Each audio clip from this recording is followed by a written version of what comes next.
They called him the greatest. But greatness was never handed to him. It was carved out of pain, rejection, and obsession. He wasn't born tall, powerful, or destined. In fact, in high school, he was cut from the varsity basketball team. His coach thought he wasn't good enough. Too small, too weak, too average. Most kids would have quit. But that sting lit a fire in him that would never die. He locked himself in the gym, shooting until his hands blistered, training when no one was watching. Every miss was fuel. Every no was oxygen. Few know this.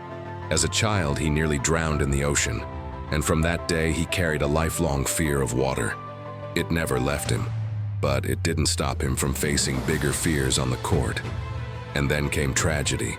His father, the man who first put a basketball in his hands, the man who believed in him when others laughed, was murdered in 1993.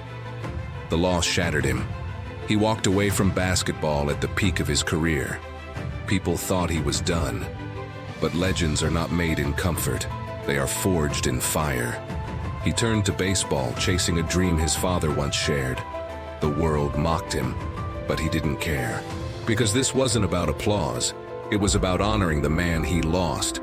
Still, the game of basketball called him back.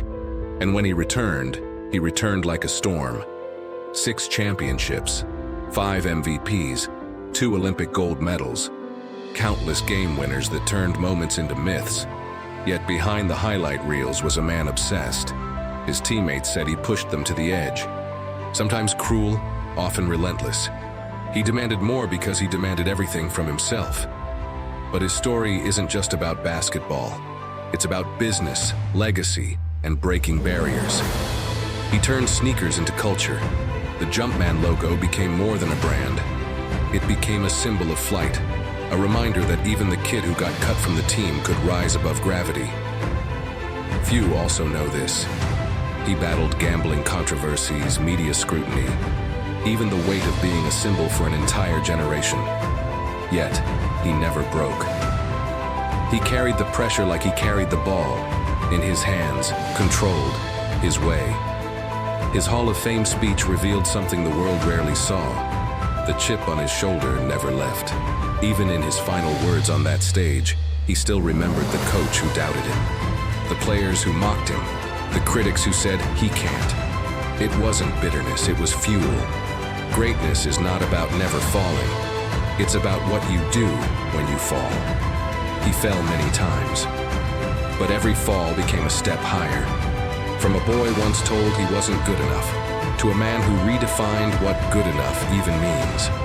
His journey is the blueprint of resilience, discipline, and obsession with becoming more than human.